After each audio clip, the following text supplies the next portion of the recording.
And I'm Eileen Bogle. I'm here as the interim director. And we are hosting a program on emergency preparedness. And this is a program that we have grant funding to offer. And it's through the Massachusetts Councils on Aging, of which the Concord Council on Aging is a big part of. And I want to make sure that we spend as much time on the content. So only thing I will say is I think we should hold questions and comments to the end, and we'll make sure that there's time for your questions. And I want to turn this over, first of all, to Assistant Fire Chief Walter Latta, whom I'm sure many of you know, and he is going to give you the best presentation on what he has done. It's really remarkable. So, here you go. Thank you for those kind words. Can you all hear me very well? Thank you. My name is Walter Latta. I'm the Assistant Fire Chief here in Concord, and I'm very pleased to show you some of the slides and some of the stuff that I've been a part of. Also, is there any veterans in the room? If there are, thank you very much for your service. Much appreciated. So some of the things I'm going to talk about is some of the real-world events that I've been on and how this all relates to what we're going to be talking about and how we are preparing here in Concord. So we've been very fortunate to work and be collaborating with the Board of Health, Council on Aging, the library, along with the police and fire department to give you a better understanding of where we're coming from, some of the, like I said, the events and some of the disasters I've been on and how we can relate to here in Concord. Just recently, on Tuesday, we had a tabletop exercise on a flooding event. We mimicked what happened in Leominster. This couple of months ago, they had a flooding event, and you probably saw in the news, it was only 11 miles from here, and if that storm front had stalled over Concord, that could have been us. So these are some of the things that we're looking at and how to bring it all up into play. So as we talked about, I'm going to talk about some of the real world experiences that I've seen in shelters, what might happen in the event of a natural disaster, and what have you. Also, we're going to have questions and answers at the end. I'll be glad to talk to you offline if you want, or at the same time, by all means, reach out to me by email or give me a phone call. I'll be glad to answer any questions that might not have been answered during this time. So not only do I serve as the Assistant Fire Chief here in Concord, I'm also a member of the Massachusetts Task Force 1, which is one of 28 urban search and rescue teams in the country. I've been on there since '07. Currently, I serve as the logistics team manager. And as you can see, geez, you start going on a lot of disasters, and I hate to say this, they all start blending. I was out in Springfield for the tornado that hit, and that was my first disaster being sent out to on the team. And I remember that day very well. I was a firefighter in Maynard at that time, and I just remember the weather. They were talking about how bad it was going to get, and next thing you know, the hurricanes that have been going on of late, Hurricane Irma, Maria. I was in Puerto Rico. That was a very interesting one. I'll talk more about that a little bit later. And then obviously I was in Oregon and Hawaii for the wildfires this past summer for Hawaii and the flooding events in Vermont.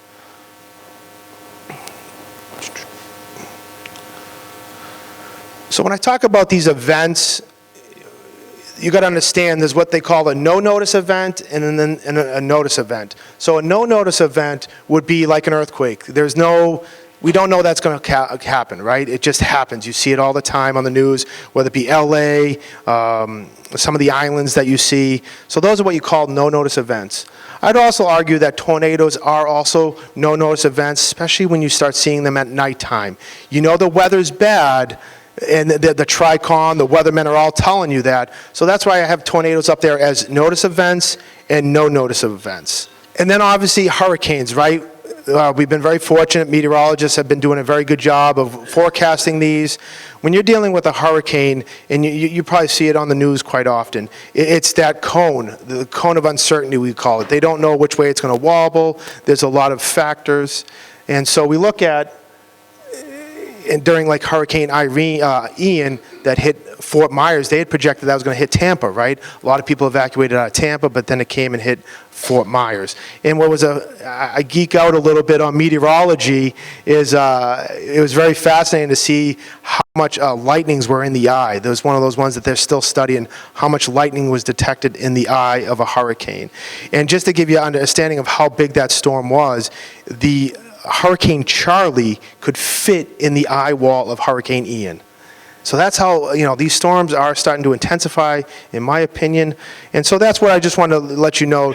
So do you guys remember with the tornado that hit a couple years ago here in Concord, up at Ridge and all that stuff near Elcott?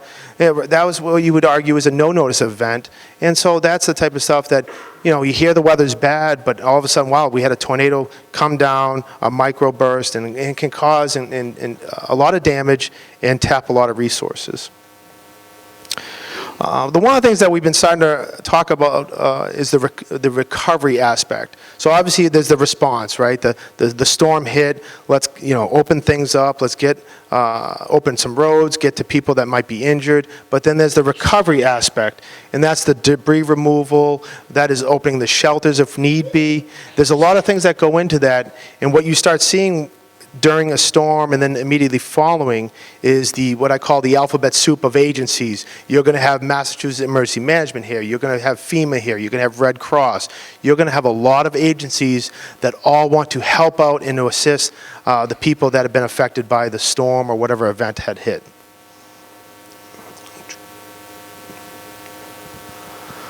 So real world experience, if anybody knows, some of you probably remember Roberto Clemente playing back in the day, a great baseball player for Pittsburgh Pirates. On the top right hand side, that is the Roberto Clemente Convention Center in Puerto Rico. As you can see, there's a lot of supplies and stuff that were for that shelter.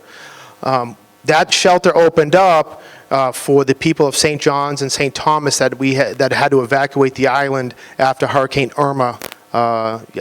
Irma, destroyed those islands. So those people evacuated off the islands, and that was one of my jobs, was to assist those people in the shelter. And as you can see, a lot of clothes, a lot of supplies.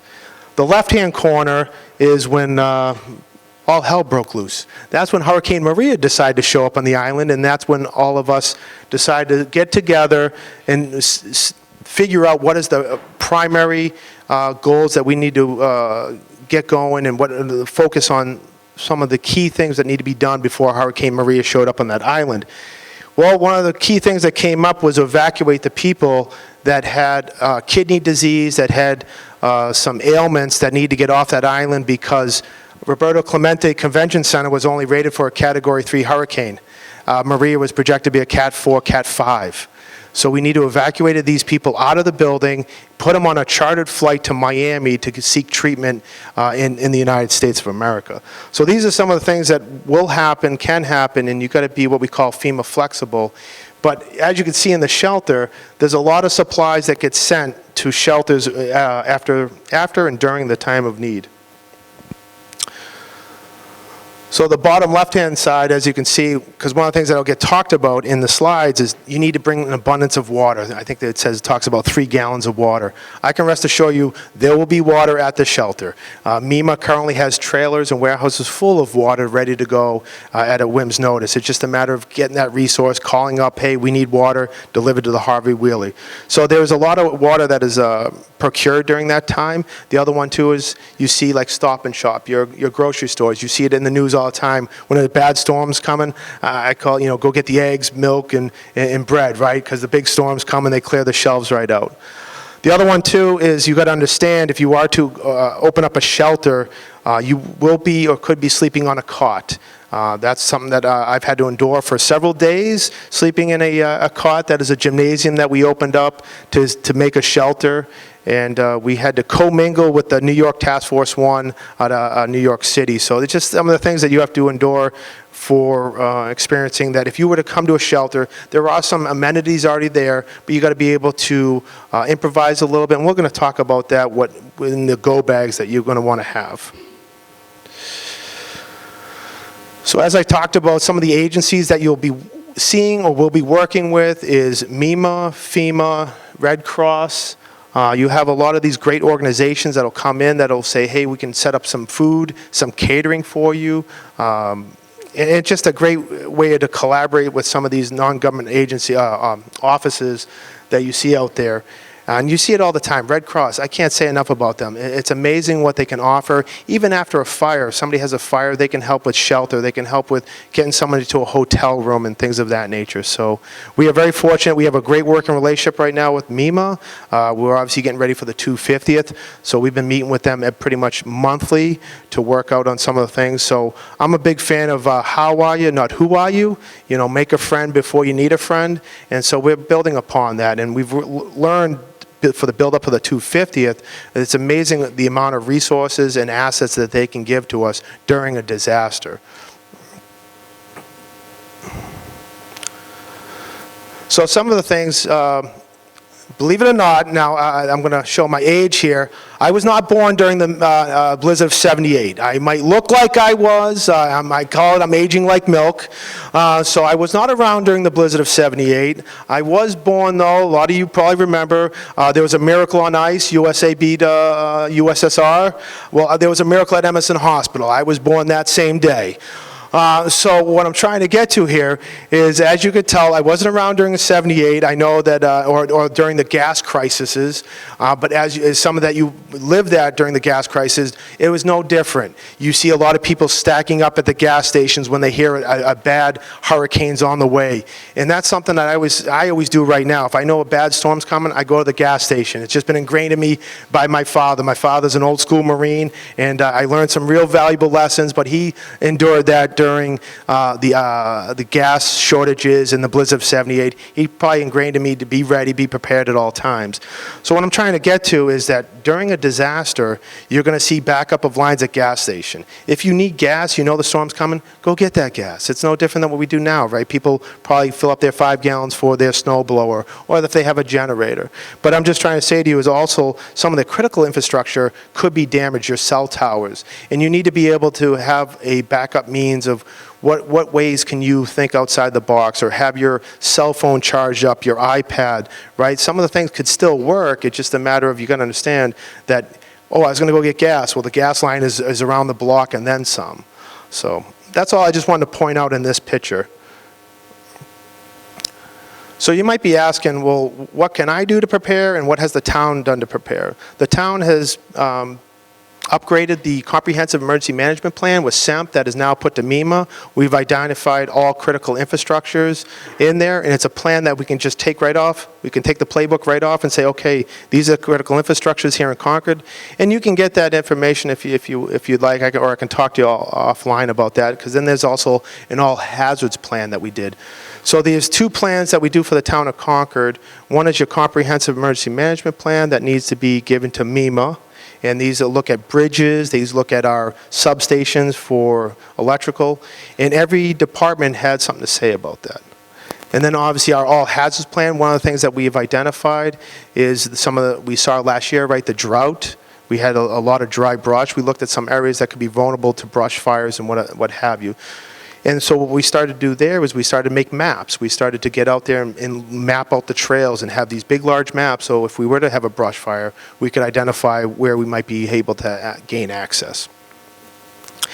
And then in addition, like I was just talking about the 250th, we've been bringing in a lot of training to get us caught up for the instant command system. MEMA, once again, we've been partnered up with them. They've been able to bring in a lot of that training. So here in town, a lot of the staff has been being trained to that level. And then obviously, like I said, so what could you do? Well, one of the first things, it's very simple. Watch the weather, right? I can't say enough about the meteorologists, even though, yes, they can be wrong, right? They have that, they can be wrong, and they've missed a couple storms, but at the same time, they have some accurate information. They have some real-world stuff that they get the cars out there. They have the meteorologists on the ground. I think they do a very good job forecasting the weather, obviously, now compared to what it maybe used to be. The go bags, we're going to talk about that in a little bit, and I'm going to bring up some of the go bags that I have.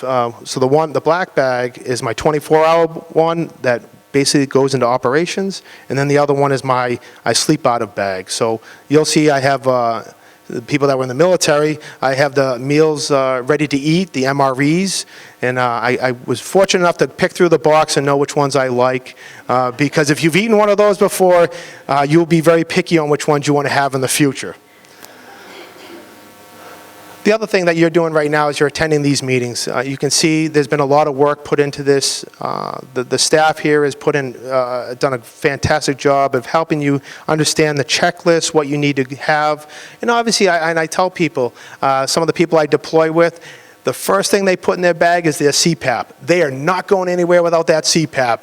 And if they don't have that CPAP, they're going to be miserable. I don't have a CPAP, but I'll tell you, you look at this checklist, it's a nice standard, but there's going to be some things that are catered to you. So that's just what I'm just saying. There are some things that you cannot go without. If you had to go to a shelter, what is that one thing you need to have? And it's comical when you hear, I need my CPAP. Okay, well, make sure your CPAP's there. And I always say we should have our own CPAP area when we deploy. Like, there's so many gentlemen that are on CPAP machines. It's like, here you go. You guys go in your own little corner. Here's your power strip. Here's your own generator.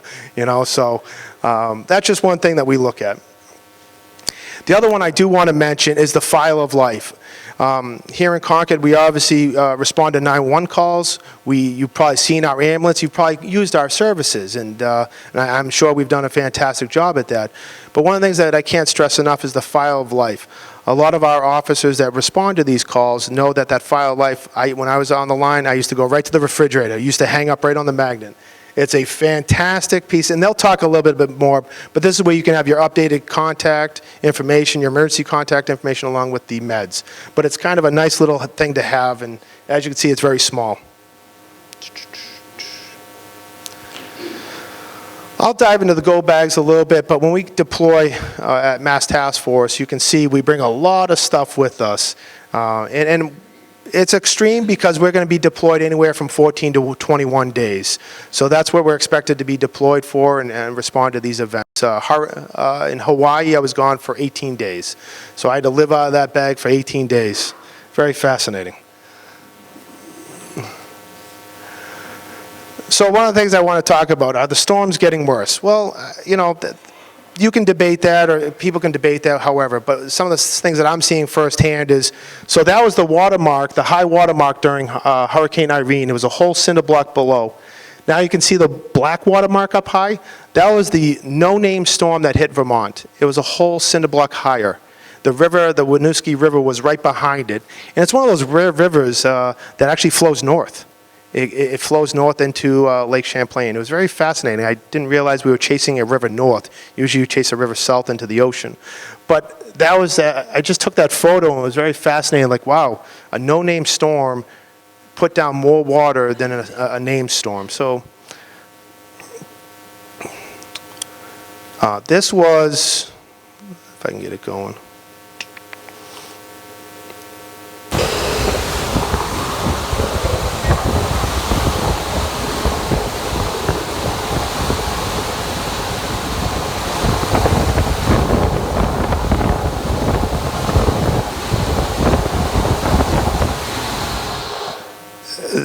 That was me going outside for a New York minute to capture the eye wall going 20 miles west of us.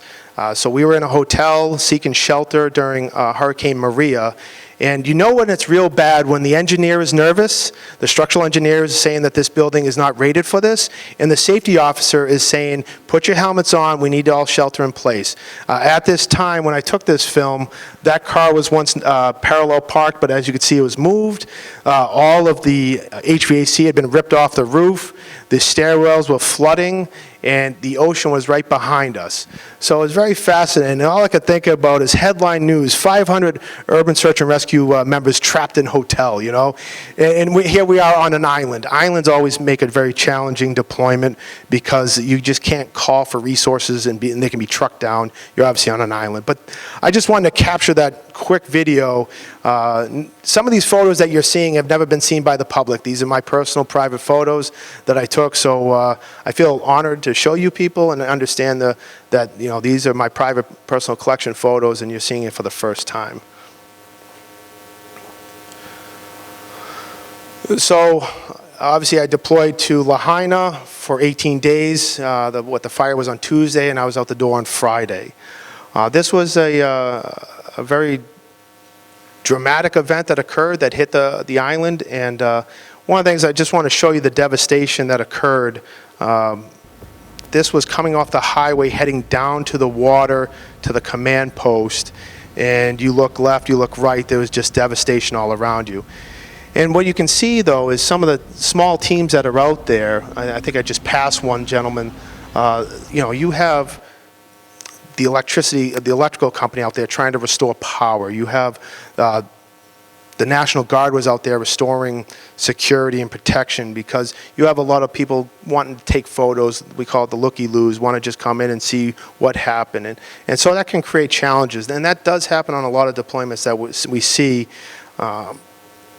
in regards to people just being curious. I won't spend too much time on this, but when we got assigned in Hawaii, what we try to do is we try to break up the amount of work as in Alpha and Zulu, so you can see Division A and Division Z.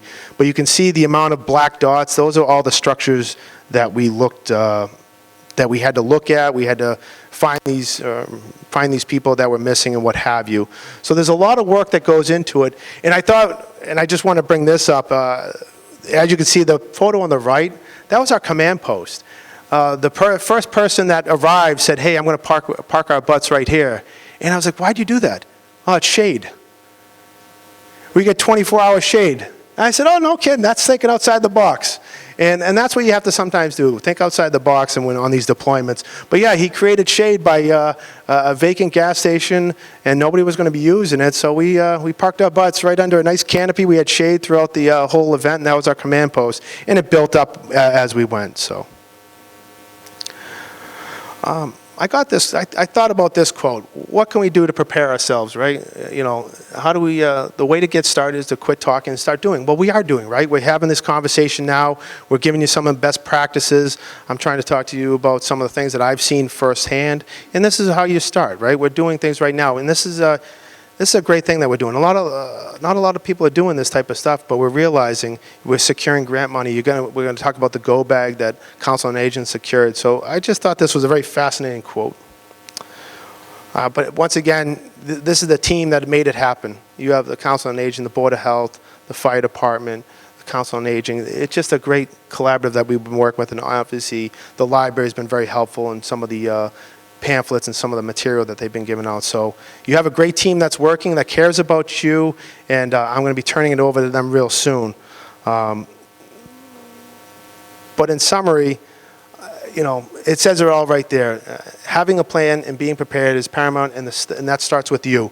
You need to realize, okay, what can you do to better prepare for yourself, right? We're giving you the tools. And like I said, there's certain medicine or a CPAP machine that you can't go without. If we would have told you to evacuate your house, what are some of the things that you need to grab right away to make yourself comfortable for 24 hours? And that's what you need to look at. I don't know what you need or he needs or what have you, but that's the stuff that you need to start looking at.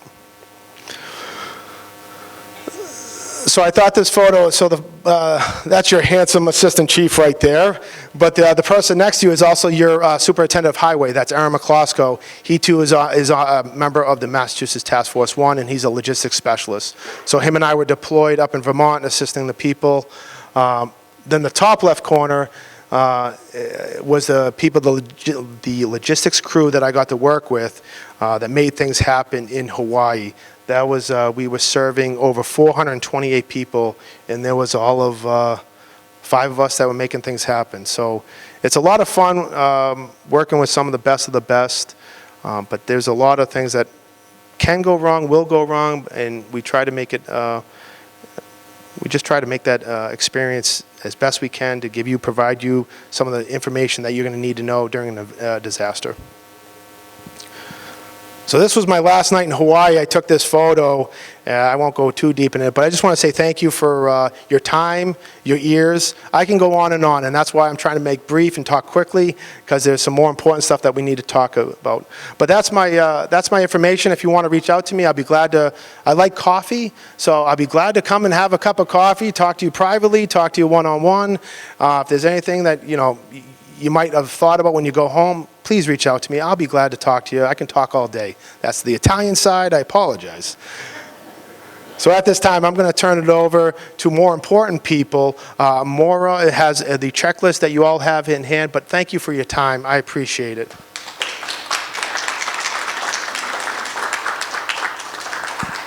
Thank you, Walter. Hi, everyone. My name is Maura Carter. I am the public health nurse here in Concord and also in Maynard. Many of you I've had the pleasure of meeting and working with already. But what I want to talk through with you today is the emergency supply checklist that was now in your hand but was sitting on your chair. So it's easier to remain calm in an emergency, a disaster, when you're prepared and you know what to do, right? And so really the goal of this program today was to try to make what is sometimes a daunting task that much easier. So what we did is, as a group, the COA and the health division and the fire department and library came together, and we tried to prepare a comprehensive but easy to refer to and ready to go supply checklist for you. So that's what's in your hands. And what we did is we used these very good checklists that are already available. So I want to hold some of them up here. And we do have some copies of others too, if you want to take them with you. But there are many great emergency supply checklists out there already. And what we did is we found there were some things that we really wanted to add or make it more comprehensive or a little more manageable or easy to have as a quick reference. And so that's why we created the one that you have in your hand. But there are many out there that are really great, from the Red Cross, or mass.gov, and FEMA. There are lots of different types of emergency supply checklists, and by all means, feel free to reference them as well. But what I want to go through is this one here. Now, we divided it into a few sections. If you look at the first page and you look at the second page, that's what I'm going through right now. And we divided into a few different types of kits that you can consider in terms of the basics, things you may need to shelter in place in your home or wherever you are, and then also considering what would be necessary to leave your home if you are evacuating in a disaster, and things that you may want to have in your vehicle on hand. So I just want to briefly run through what's on this list and start with the basic kit. So these are supplies that could be used in any emergency, okay? And the first of which is emergency contact information. And I added in here too this piece about out-of-state contacts because you want to have at least one phone number on hand for someone who's not local. And this reason really being because after a disaster, often it's easier to make contact with someone long distance than it can be to make a local call from a disaster area. So that's why we added that in as well. Copies of important documents and identification, okay? And we list those, some examples of those later on in this checklist. Cash or traveler's checks, a phone charger with extra battery, prescription medications. And what I want to add here is that Walter talked with you all about notice events and non-notice events. And keep in mind, in addition to gas, something that you may want to consider are any prescription medications that are pretty vital to you, okay? In terms of that, when we do have notice of some sort of impending weather, important to take that notice and take action and request any refills of your vital medication and go to pick that up without delay. Another thing that we've already talked about, and my colleague Trish will be talking more with you about, is that file of life. So having a easy location that's ready to go with your current medical conditions, medications, and their dosages. Eyeglasses, certainly very important. I don't go, I can't see well without them. So an important thing to consider. Face mask, so depending on the type of disaster, we all know quite well in the sense of COVID-19, but other disasters that could need to filter dust, et cetera, that can be quite helpful. A whistle to signal for help, this is important as well. And while we wanted to make this particular checklist applicable to seniors in the community, it really can be used for anyone too. So we kept on here important supplies to have with infants. Perhaps you live with other family members and this may be helpful to have for them as well. So important needs for infants, and these are listed here, as well as for pets, and considering what may be needed in terms of supplies for them as well. And my colleague Evan will talk a little bit more about that also. So sheltering in place, this next section here on the supply list is really what we're considering for when you need to be home and in quarantine, some sort of weather event or case where utilities or other communications are not functioning, right? And so being prepared with water, and essentially the guideline is 1 gallon per person per day for 3 days. That's what's recommended.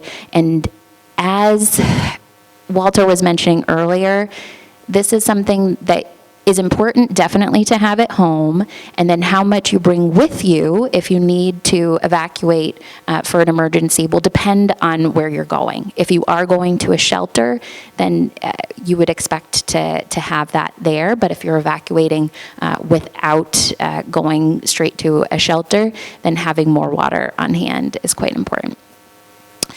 Non-perishable food, manual can opener, a flashlight or lantern with extra batteries, and we emphasize not using candles here. And this is essentially because in thinking about damage that follows a disaster, you can have the potential for a chemical spill or a gas leak, and you really want to avoid compounding those risks and think fire safety there. So no candles, please.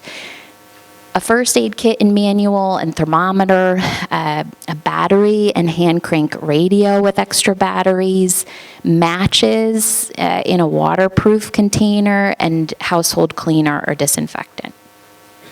So moving on to the next, that second page, talking about supplies for evacuation. So these are supplies that, in addition to the basics, you would need for leaving home.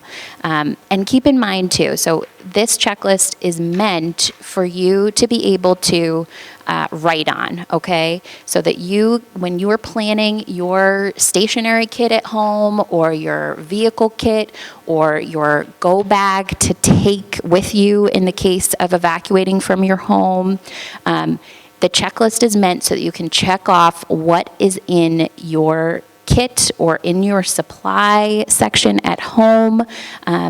Check it off, and I recommend that you're doing that because, in part, this checklist is meant to show what you're going to need to add last minute. What do I know is already in my kit, and what's missing? What don't I have checked off that I need to remember to put in there before I leave? So that piece is pretty crucial. So a change of clothes and pair of sturdy shoes, jacket, coat, hat, mittens, long sleeve shirt, long pants, a sleeping bag or blanket, and sanitation and hygiene items. So thinking toilet paper, menstruation products, disposable underwear. If you or a loved one makes use of Depends or other similar products, remember to add those to your supply as well. And any necessary medical equipment that's crucial for you, whether that be a CPAP, whether that be a glucometer. There are many other examples, and we left space for you to make sure that you're reminding yourself of those crucial items for you, and you can put those right there in the next section.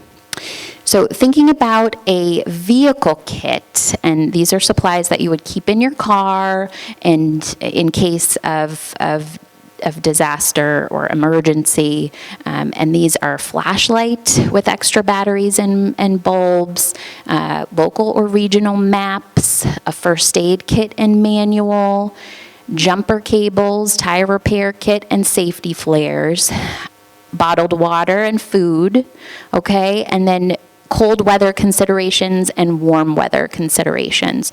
So you have those there in front of you, but just good reminders in terms of things that you may be important not to forget. And in the time of an emergency, the more prepared we can be, the better and better we can act and be safe. So a few other things to consider that you might need include plastic sheeting and duct tape, plastic garbage bags, a fire extinguisher, an extra set of keys, again, those maps, a weather radio or all hazard alert radio, your doctor's names and numbers, your insurance agent's names and numbers, and a copy of your eyeglass prescription, those valuable eyeglasses. If something happens to them, a lot of us I don't see well. So having that extra in case you need to get some away from your home would be helpful. So with that, I want to pass the microphone here to my colleague, Trish, and she will talk more about examples of the contents for these types of bags and kits. Good morning. I know many of you. I'm Trish. I am the nurse here at the COA. I'm so happy you guys all came. So as you can see, we've kind of set up a show and tell just as a visual reminder of things that you should be packing or getting ready for. I live in Lincoln, and when it is windy, and I feel like we've had a lot of windy weather recently, the first thing I do is plug in my phone because we lose power all the time. So after this is over, I'd like you to just come up and take a look at some of the things that we've put here that are on the list, but I think visual reminders are really helpful. As Maura was saying, everyone's going to be different. If you're a diabetic, boy, is it important to bring your glucometer with you, right? Packing a little bag like this, like you would bring on an airplane, with toiletries like a toothbrush and toothpaste. But one thing I wanted to talk to you guys about is the vial of life.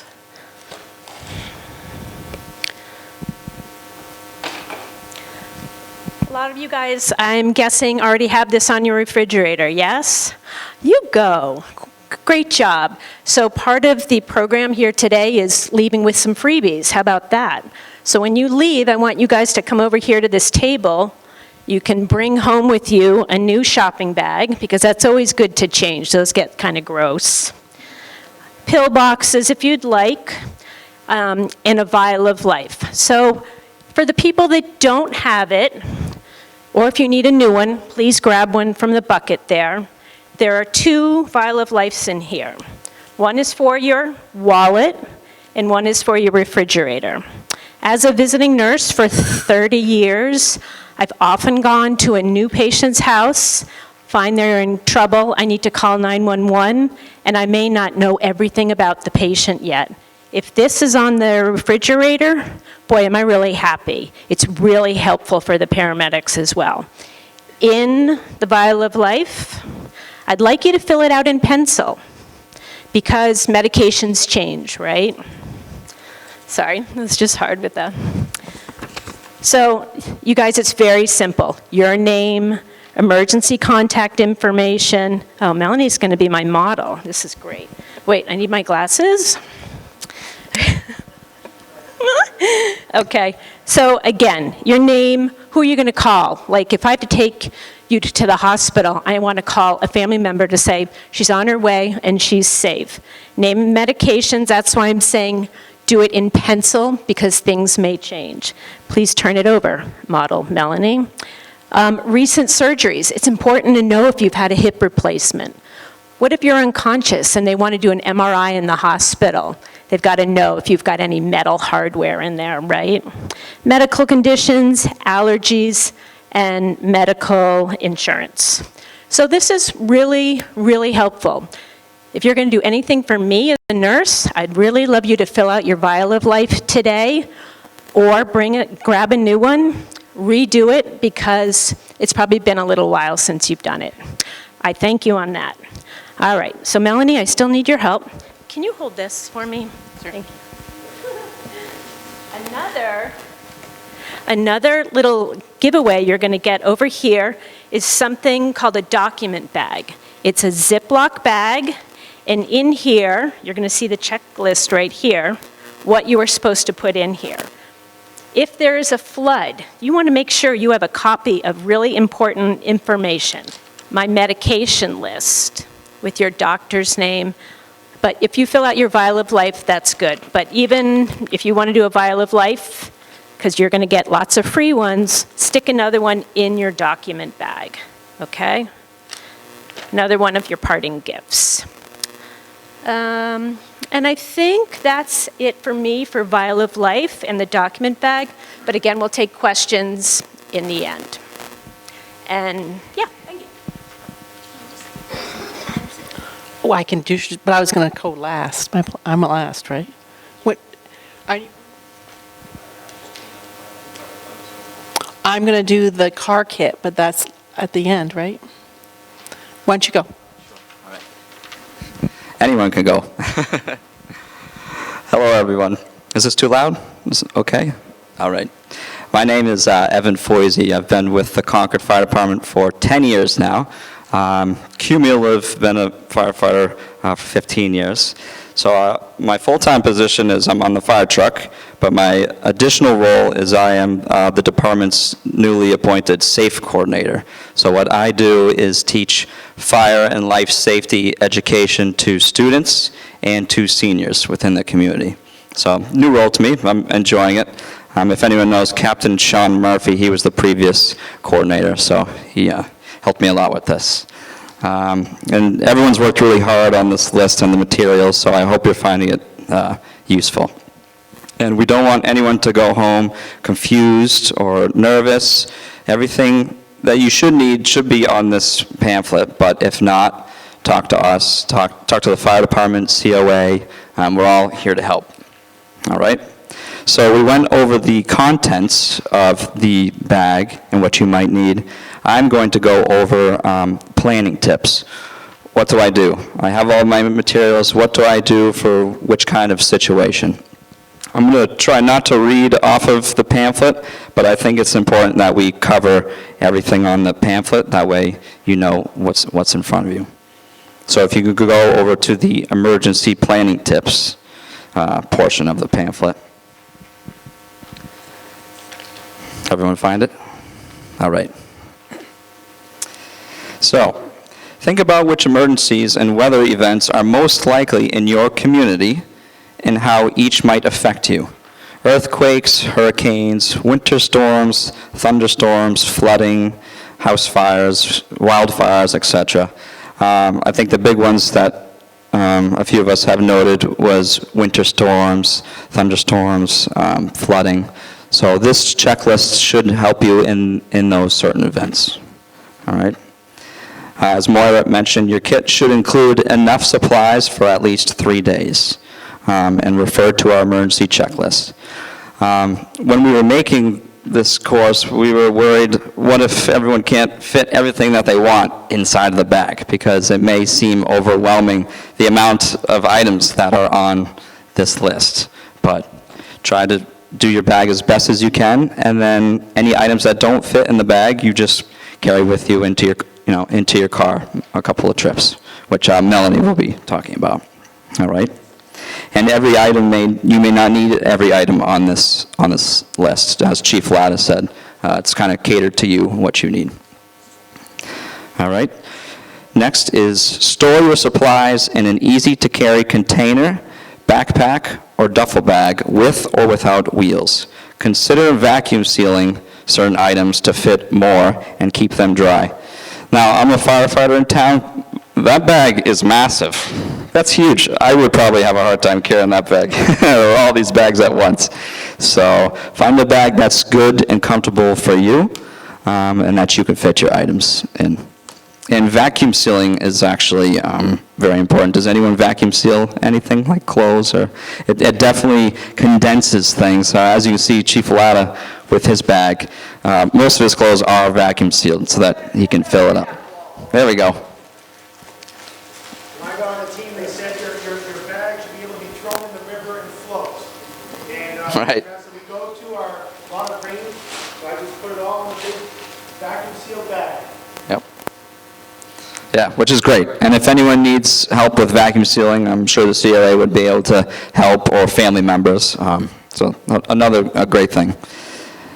Next is keep a checklist with your supply kit so you know what you have and what you need to add at the last minute. And you have the checklist on this pamphlet. So next is label your supply kit with an ID tag. Definitely don't want to, if you do lose your bag, at least if your ID is on it with name, phone number, someone can return it to you. And you also don't want it misplaced if you did happen to be in a shelter and everyone else has bags as well. Next is store your supply kit in an easily accessible location that you will remember. I'm forgetful. I'm 32 years old. My wife reminds me of everything all the time, but I think a good place for you to put your bags would be on the first floor, like a first floor closet, or in your bedroom. Probably not your attic or somewhere deep in the basement. Just a place that you can get to it, remember, and get to it quickly. All right. Next is store your prescription and essential non-prescription medication all in one accessible place and in travel-friendly packaging so you're able to add them to your kit quickly in an emergency. As they touched on, that's pretty self-explanatory. Label any essential equipment, wheelchairs, canes, walkers, kind of the same idea with your labeling your supply kit with an ID tag, just so it doesn't get mixed up between other people. Next is review your supply kit at least every 6 months or as your needs change to keep it up to date. Replace expired food, medicine, batteries, those sorts of things. All right? So if you go to the last page, those were just some planning tips. The last page is if there's an emergency and you need to stay at home, this is preparing yourself while at home. So not evacuating while you're at home, okay? So first is know where to safely shelter in your home during extreme weather. In a tornado, ideally shelter in a basement, otherwise shelter in a bathtub. Basement is preferred, but if you can't go to the basement, a bathtub is okay. Post emergency numbers near all of your phones. Consider alternative plans for contacting those in your network if phone lines are not working. Does everyone have a cell phone in this room? Mostly? Okay, that's great. So, like Trish said, if we lose power, our cell phone is key to have that charge, so that would be our means of contacting. Next, test your smoke and carbon monoxide alarms regularly, changing batteries once per year or according to manufacturer's instructions. As the SAFE coordinator, that's kind of one of my roles in town, is to help residents with their smoke and carbon monoxide alarms. So if you're unsure, if you have everything up to date or don't have carbon monoxide alarms, anything related to that, call the fire department and we can assist you with that. Not a problem at all. In fact, I might be helping someone later this afternoon with this, so it can be done. All right, as Trish had said, keep copies of important documents in a safe location, like a fire safe or safe deposit box. Again, I know this is on being recorded, but I am terrible putting things and misplacing it. My wife knows where all of my items are. But I'm sure that you all are aware of your birth certificates, marriage, social security cards, those types of items. And it would be great to keep it in that bag that Trish had said. All right, so now we're going to go over creating an exit plan. So that was topics of kind of sheltering in place. This is if you need to evacuate and leave your home in case of emergency, all right? So first is plan the best escape routes out of your home and neighborhood. Determine a meeting place both near your home and outside your neighborhood. I think it's best in this situation, communication is key, right? So family members, you're in contact with family members, friends, your emergency plan. Make sure someone else knows your plan. That's what I'm trying to say. Oh, that's the next topic. All right. Include your family, friends, neighbors, and caregivers in your plans. Practice your escape drill every 6 months. And this would be great to go over with family members. Like I went to this program at the COA, and just for them to read it over. And I'm sure they would learn a thing or two as well. Next is ensure someone in your support network has a key to your home, knows where to find your emergency supplies, and can operate life-saving equipment or administer medicine. All right, and then next is if you have pets, be prepared to take them with you if you have to evacuate.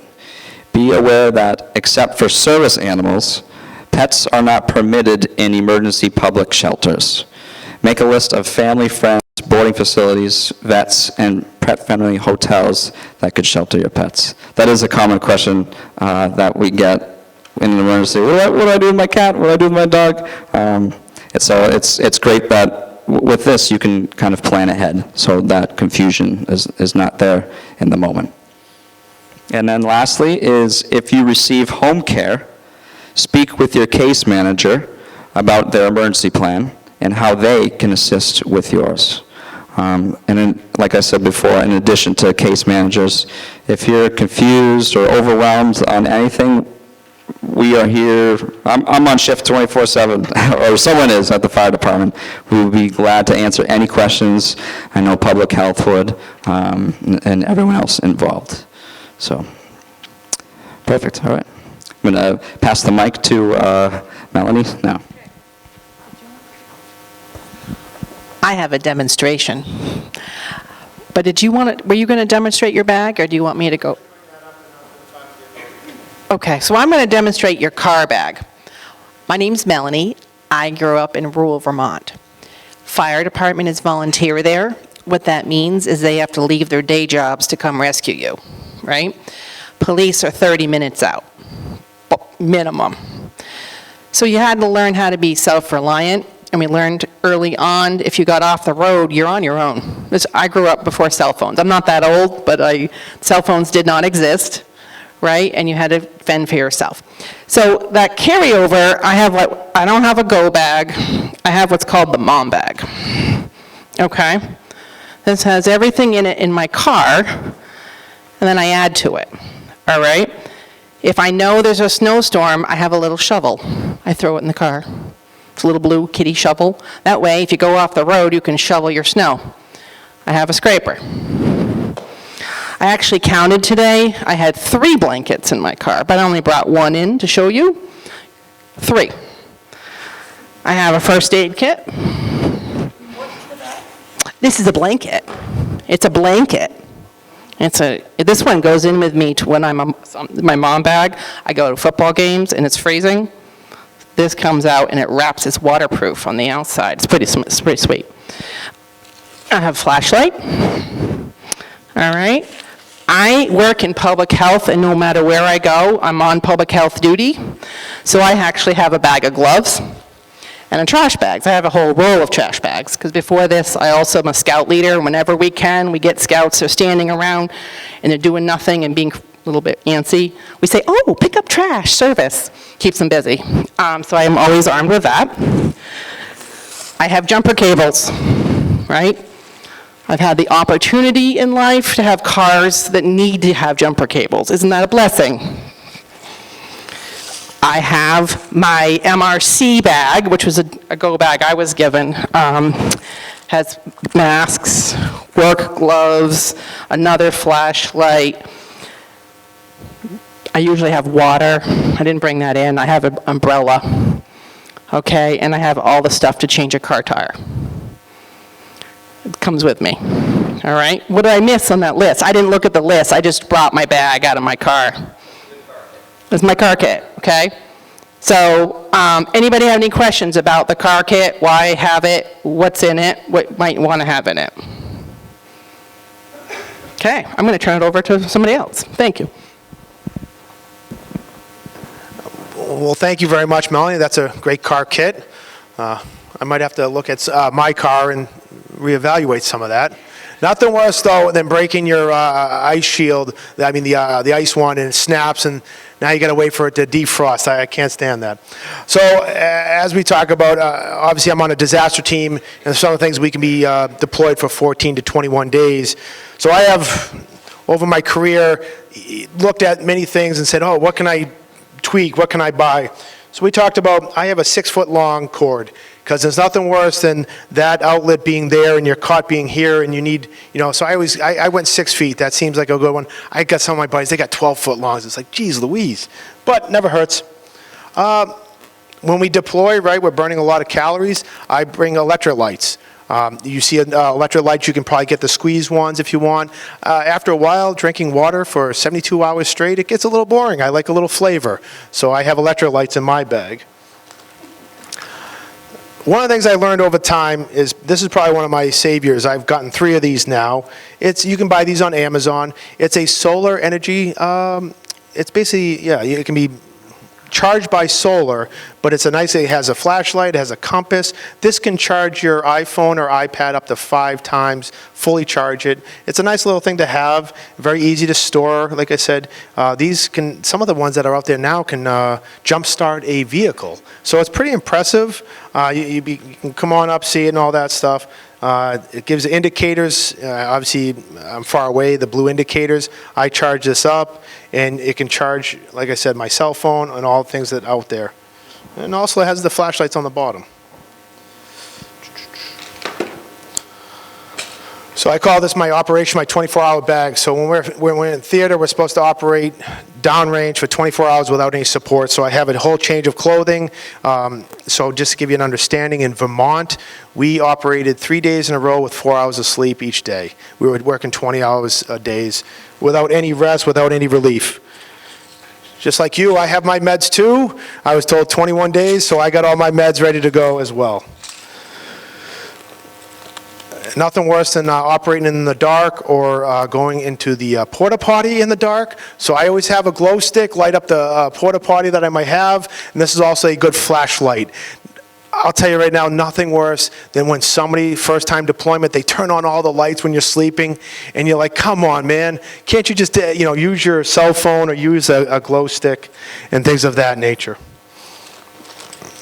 So as I said, some of the things that when we operate, we don't have the luxury of going, having a porta potty or that, I have to carry brief relief.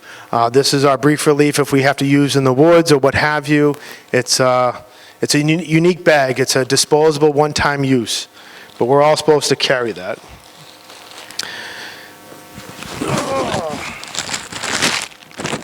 Another thing that I have to carry about when we talked about masks, right? Obviously, we're just coming out of COVID. You were supposed to, anywhere you went, you had an N95 or what have you. Well, some of the places that I operate in, you saw the Oregon wildfires, Hawaii wildfires, and then unfortunately, some of my friends at 9/11, they all wore their mask here. You're dealing with a lot of carcinogens, heavy metals, and so we've learned, unfortunately, with all the cancer cases in New York, hey, let's start wearing our masks, let's start wearing our filtered masks, so we all have this.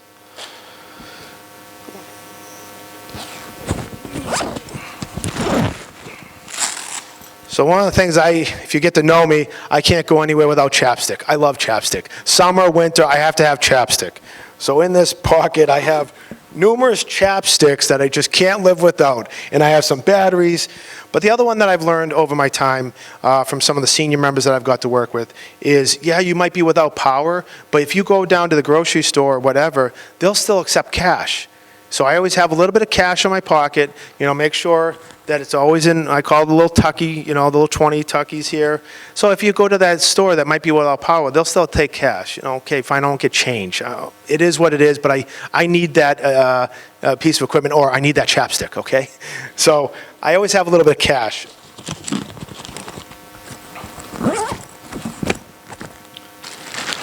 A couple other unique things, and I don't want to keep going on and on, but some of the environments that I work in are obviously after the hurricane comes through, it goes right back to 90-degree humidity. I have my Gold Bond, I have my Vaseline, so, prevent from blisters and what have you. So, like I said, there's certain things I can't live without.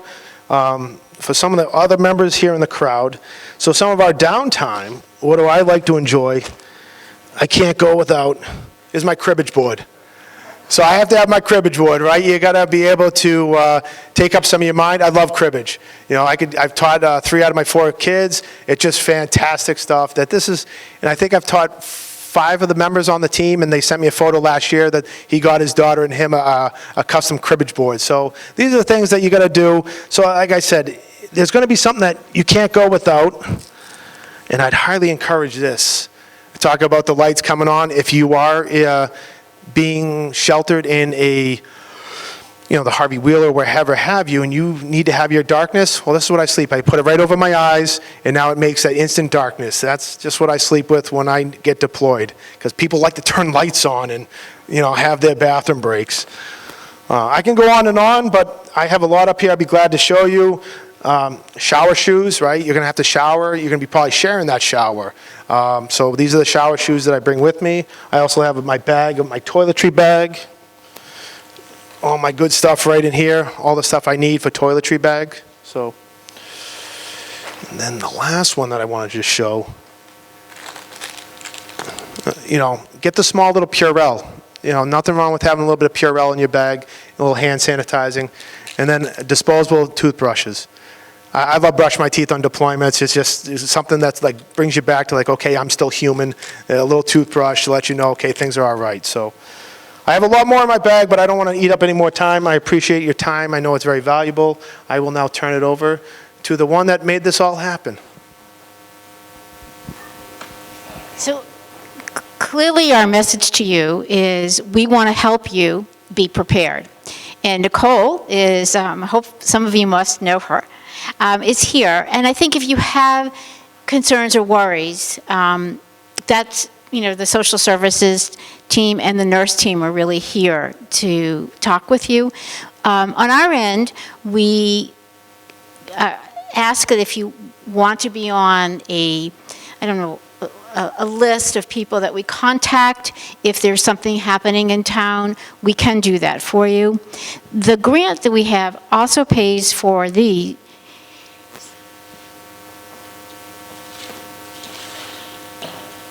emergency go bags. So we are going to be purchasing. I'm going to do Vanna. I'm really good at being Vanna. You're going to walk, okay. I'm going to go like this. Okay, well, you're much taller than me. Anyway, so if this is a sample, and some of you may want some help with preparing a bag, and we are here for you for that. We will have some bags available to people who, can't afford them. Trish did a handy attach your CPAC bag to the outside. Took it from my husband, probably doesn't know. And he probably does, actually. And the other thing, I forgot about name tags and how important that is. So I want to wrap up and give you time for questions, but this has been a wonderful collaboration between the departments across the city and across the town, sorry, and that I hope that you are leaving here with lots of thoughts, lots of action, and want to make sure that you feel comfortable talking with any of us and staying around. We can also do some questions and answers now, and thank you all for coming. All right. Who's the first brave person to ask a question? Can I make you have you use this? Okay. What is important about a bathtub? No, great question. So take for example, what if you don't have a basement, right? So in the time I used to work in Maynard, there's a whole neighborhood because of the. That's a great question. Her question was, why do you seek shelter in a bathtub? So if you don't have a basement, there are some places that just don't have basements because the water table's that high. And so the bathtub, if you were to get in there low enough, if something were to collapse on that, you'd be protected.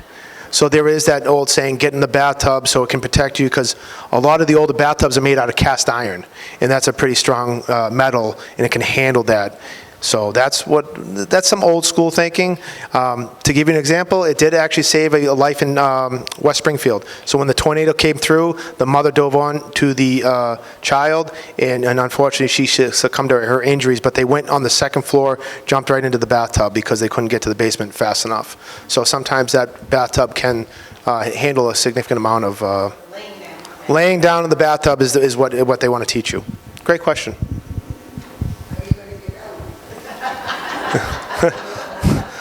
That's a whole nother challenge. Where are the emergency shelters in Concord?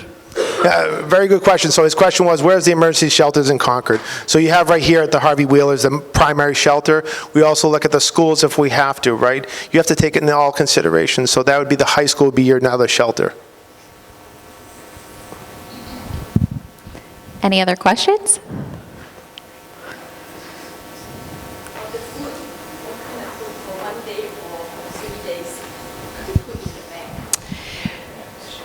Right, so non-perishable or canned, as long as you have a manual can opener, dry goods, prepackaged goods, anything that doesn't need refrigeration, that will stay good without refrigeration is a good idea. And some of the cans do come with easier open tab options too that might work well. But that would be a 3-day, generally at least a 3-day supply to match the water supply. But certainly if you wanted to have a greater supply at home, there's never any harm in that.